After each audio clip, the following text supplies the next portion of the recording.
Hi everyone, back with Assetto Corsa Competizione. We're away from sort of R Factor 2 and things like that. We're running on 1.4 at the moment, and this is a big grid race from Wednesday just gone, Spa Francorchamps.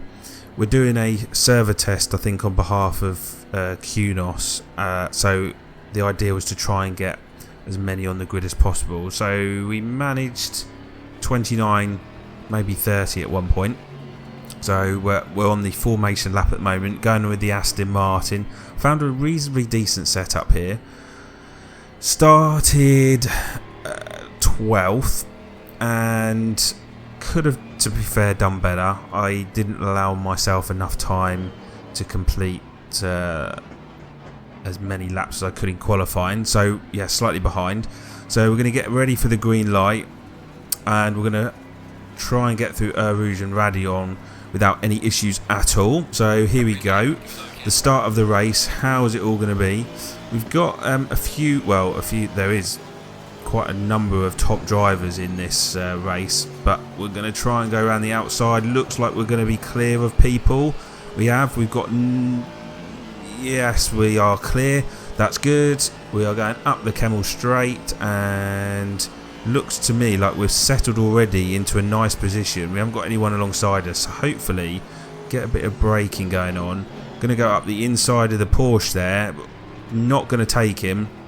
The car, bearing in mind it's an hour race, so the car's quite heavy at this time, and we also got cold tyres that we tried desperately to sort of build up some sort of temperature at the start, but yeah, this still takes a good couple of laps just to get up some really decent temperatures. But we're through. We're past the Porsche, and now we're going to drop down the hill. Bit wary about track limits at Spa. They're quite harsh, I'm not going to lie. So running wide like we're doing a bit now, yeah, that's not going to get you a time penalty. Plus ACC is nicely put into this that you can take a few track limits, and the system recognises whether or not you actually gained any time, or whether you were just literally not gaining any time at all. So it can, you'll see in the video what it deems to be a warning and what it deems to be that you haven't gained an advantage. So we're going to go up now, coming towards Blanchimont. We are up to 10th actually, behind Schuster, and yeah, we've got 58 minutes ahead of us. So realistically, you know, I'm not one for really pushing it, really not. You know, just take it easy. We'll see how we get on. You know, you've got a number of cars ahead of us, could start to tangle with each other. You know, there's various other issues that are going on that we need to just watch out for, but let's just be mindful about going forward. So that's the end of the first lap. Gunonch in the Porsche is behind us, and we've got, as I say, Schuster in the Lexus ahead of us. So I'm sort of settled down really. I'm now in that sort of space of not really gaining too much, but I'm also not really losing too much behind either. So through Rouge and Radion, taking it ever so slightly, pushing it on the limits there, but we didn't clear anything. And we move on by another couple of laps or so, going down again into Rouge and coming up through there. Got an Aston Martin who's also chasing us, but we've just managed to pass Villa in the Ferrari, who'd gone off, so that was quite handy. So we're up to 8th place now, and still got Schuster within about a second, so he's still possibly something to keep an eye on. And you can see under braking we're a lot better than Schuster was, so things aren't looking too bad. Running a bit wide there, that might get me. There you go, it's given me a track limit but no penalty for that, so that's quite handy. We need to watch out for Rishna in the Aston Martin behind us. Identical car, obviously very different on setup, and we've got a bit of a tank slapper going on there. The car just kicked out, and I think we're gonna we're going to have some real problems now with that Aston Martin behind us. We run a bit wide, got slightly flustered by that. I've had to back off a bit, and that is the Aston Martin going through. And yeah, we've just got a track limit warning again for that, but nothing that's going to hamper us too much. But yeah, unfortunately, we've lost that space to the Aston Martin down to 9th. And we've got Vornum in the Porsche behind us, and now he's very quick, so he's going to be all over me shortly. We're going to try and see whether or not we're going to get a run on the Aston Martin as we come through Blanchimont, but I'm really not sure about this. We're a bit too far back for any form of slipstream. So we go through that. Just a bit wide, but we take it quite nicely. Yeah, we're too far back. We're going to hit the brakes, but no. But Vornum nearly goes into the back. The Porsche brakes are very good compared with the Aston Martin, hence why a lot of people behind, certainly me, have to kind of back out. Track limit warning there, and slightly going wide into that last corner. Having a little look into La Source, but we've got a bit of a run. I've had to back out there though, because I wasn't sure if that was his ping or whether he had a slight issue, but I had to back out to avoid hitting him, and that means that Vornum in the Porsche is... Yeah, look, he's got a far better exit. Here he goes. He's going to sneak it down. I don't know if you want to call it the outside. Yeah, I think he's going to have us here into the corner. We'll see how he goes. Actually... The Aston Martin's got a bit more horsepower, so we might be able to do this, but he's going to hang it around the outside. He's going to do it as well, so that's very unfortunate. So we're now lost another place. We're still within the top 10 though, and so that's good, but we've just lost one more place. Still got, at the end of the day, Schuster's not that far down the road, and I was going to say, there you go, the Aston Martin ahead of us, he got a tank slapper. That's Rissner, who, yeah, lost a lot of time and a lot of speed. You can see we're gaining on him quite nicely now. A nice long stretch of road, so he can really build up that speed, get the slipstream in. We're going to come off this bit of understeer there because of the slipstream. What's going to happen going into the chicane? Oh, he gets it again a bit sideways. We've also got a Ferrari now. We're right on our arse. So that's going to hamper us a bit. So this is kind of slowing me down all the time now because I'm basically in a fight with everyone. That's not going to be helpful. The Ferrari now sneaking down the inside. I think he's got me. Yeah, he's got me now. So La Source wasn't too kind for me there.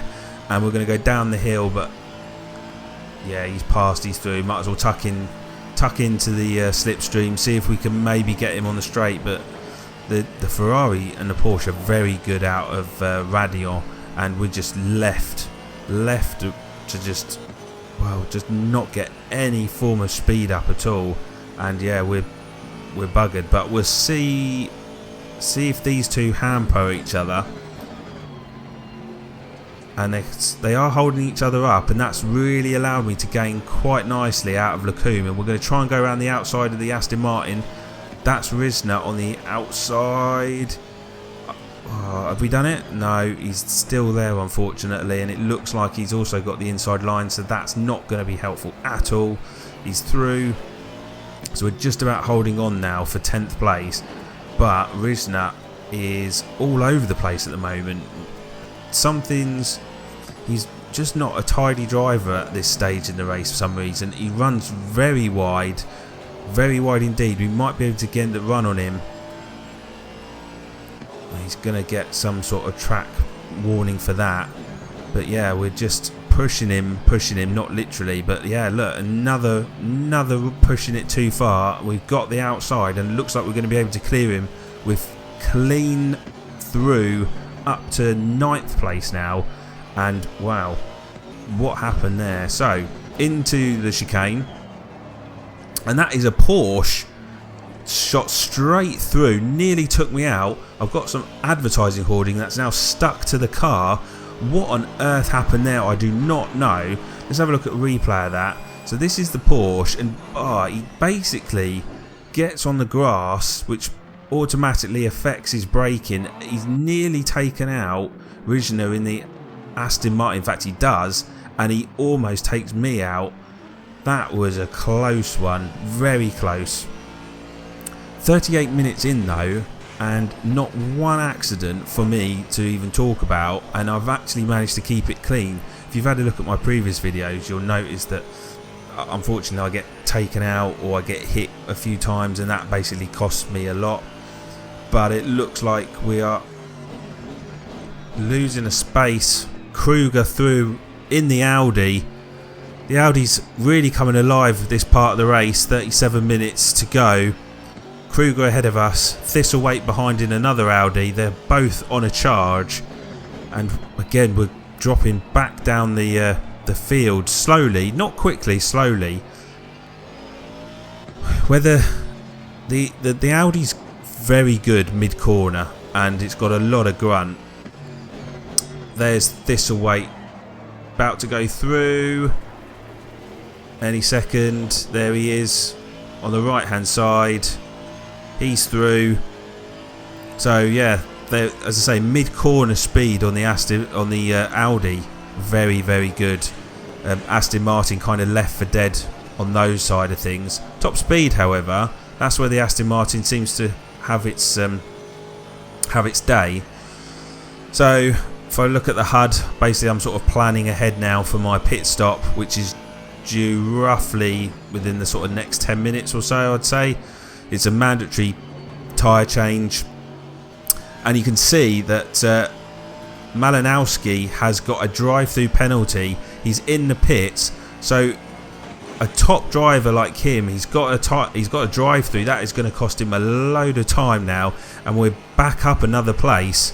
So things are looking a bit better now. 23 minutes left to go, and unfortunately we've just been taken by a back marker. He didn't have to worry us too much because we've taken him again, but moments like that you're just always a bit worried about getting hit. But anyway, 22 minutes to go into the pit lane for a change of tyres, and I thought to myself, what I'd tend to do is have at least 40 minutes, nearly 40 minutes on one set, and for the last 20 minutes just have a nice fresh set of tyres to get me through, so it means that I'll be a lot quicker come the end of the race. So into the pit box, engine off, and that's a 30-second pit stop, and we'll see where this brings us out, because we were something like 3rd or 4th prior to that pit stop. So yeah, let's have a look. So out of the pit lane, bit wary, cold tyres, don't want to get any penalties here. We rejoin the circuit. Let's have a look. So Thistlethwaite, I don't know if you could just saw that, he's got a drive through, so that's also going to benefit us. So we've come out in 9th, Kruger's ahead of us, and we've now got Malinowski in a Porsche who's right behind us, and he is going to proper give us a run for our money. I'm not going to fight him too much, he is a lot quicker. So he nips it down the inside into the source, but he runs a bit wide. Momentum kind of loses it a bit, but we're going to have a slipstream now, so this is going to be very interesting as we go through Rouge onto the Camel Straight. You see now we've gone to the rear camera of the Porsche, looking back at my car. There's the slipstream, but unfortunately it looks like we're going to have to try and take him around the outside. I don't think we're going to be able to do that. Braking into Les Combes. There's the car. Yeah, no, the Porsche, he's easily got us there. So he's through. He's likely now to slowly start moving away from us. The Porsche working very well around here, plus as Malinowski's a very top driver, so I don't think I'm really going to be able to compete with him too much today. But yeah, 9th place though, still holding it quite well. 22 runners left, so we're still in the top 10, so looking good. Drive through now for Vornum, and we're running in 7th place. Another very, very good driver. Drive through, so he is going to end up with a drive through coming in the next couple of laps or so. In fact, he's already in to do that, and that is going to push us up to 8th, so that's handy to have. There he is on the right hand side as he drops down the hill. Unfortunately, due to this massive long pit lane, you really cannot afford to get a drive through here, because you've just got, it's in effect, it's 2 pit lanes, and it's all the way down the hill, and it is long and long. 5th place now, drive through penalty with 5 minutes to go. I'm not even going to pronounce that, in the Porsche. So he's going to move from 5th to something like 10th or something, and Malinowski's now got another drive through. So although he's 7 seconds down the road, that is those 2 done, and all of a sudden we are top 6 at this rate. We'll see how we get on, but if they serve those before the end of the race, that is looking very good for us, very good indeed. The Aston Martin now, not overly quick actually this part of the race. It's got newer tyres on. We've lost the amount of fuel, but we just weren't setting quick laps at all. Didn't really know why. I know we're like an hour later into the day, but the track temperature hasn't dropped off that much, so I was quite surprised that I wasn't really setting new personal lap records. Really didn't understand it. The car, I expected to grip up, but it's almost like the track was just the grip wasn't there. It's a bit disappointing, because I was really hoping that last couple of laps just really starting to push the Aston Martin, trying to see if I can set a personal best, but that clearly was not going to happen today. But we are on to the last lap, currently in 6th. We've got Renoir in the Ferrari, who's about 10 seconds behind us, so we don't have to worry about him. And we have Kruger in 5th in the Audi, so he's done pretty well for himself to come back from towards the back of the grid, but he's far too far ahead. We're not going to see that, so unless anyone runs out of fuel, which I very much doubt, because this is a competitive race, we are just not going to be able, unfortunately, to make it top 5. On to Stavelot for the last time, into Blanchimont for the last time, and overall that was actually a successful big grid race for me. I was actually quite chuffed with the way the Aston Martin performed. And coming up to the chicane for the last time, here we go. And I was quite impressed with that. Very impressed indeed. Unfortunately, not that many sort of incidents to really show you guys, but yeah. So there we go, through in 6th, reasonably happy, and that's the end of the video. Thank you for watching for today. More videos to come soon, and until next time, I'll see you all very soon.